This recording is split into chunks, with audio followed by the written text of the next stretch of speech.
who you are, what's your name? Sure. My name is Colum Murphy, and I'm originally from Ireland, but I've been a journalist in Asia for the past 15 years. Most recently, I was in Shanghai in China, where I worked for a English language publication called Six Tone. Before that, I was with the Wall Street Journal. I was covering automotive in China for about 3 years. So my venture is a media venture. It's called Chinarrative, and as the name suggests, it showcases China stories. And basically what I'm trying to do is look at the way we tell China stories and try to do it in a way that we amplify Chinese voices, because we have a lot of coverage of China, but some of it is maybe written from a different perspective, or it's too macro in its approach. So what I would like to do is I would like to bring to the forefront stories that are more people-centric and coming from, what are the stories that Chinese people are actually telling themselves. So one way I want to do this is to look at this new, or rather relatively new, booming area in China, which is non-fiction storytelling in Chinese. So right now there's a slew of publications that are doing this, and they're very, very popular with Chinese readers who are very, very keen to have the best sort of content on their smartphones as they commute to work every day. So there's this fascinating availability of really intriguing material that's out there in Chinese, but nobody gets to read it in English. So one of the first steps that I will do at Chinarrative is to select those stories, find those stories, and translate them and bring them to English in a way that is engaging and basically delight readers with fascinating stories from China.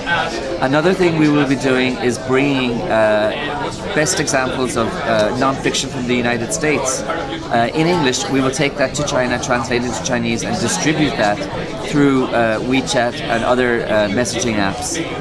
This is a very popular way for people to share content in China, and we think that stories that are well written and compelling, that show insights into life in the United States, for example life in New York, will be also very popular with readers over there.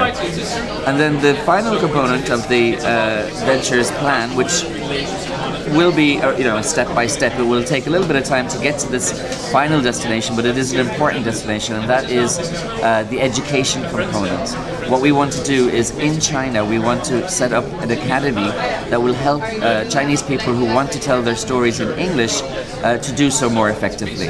And this is something that can be for the purpose of self-advancement or self-actualization. It can be a personal thing, or it can be something that will help them get into a university course that they want to do, or once they come to the United States to be able to tell their story effectively. And we think that that part of the business has a big potential. We're encouraged by the fact that there is a growth amongst Chinese people to be a willingness to pay for knowledge, and there's also a boom in online education. So one figure that's out there is, say for example, by 2020, the value of the online education market in China is expected to reach $20 billion US. So, it's against this backdrop that we are pursuing Chinarrative. We feel there's a need in the market in terms of the types of stories that are coming out of China, the quality of stories. So we think that this ecosystem that's centered around storytelling will help develop a sustainable journalism venture, and that's basically our plan. So if people want to find you, how they do it? You have a website or? Good question. I do, one second please, I will say it's a bit.ly. So this one here.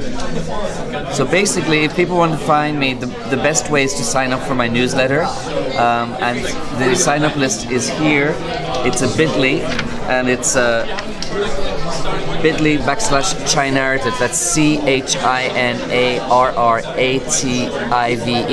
and it's all lowercase. Okay, yeah. Thank you so much. Thank you.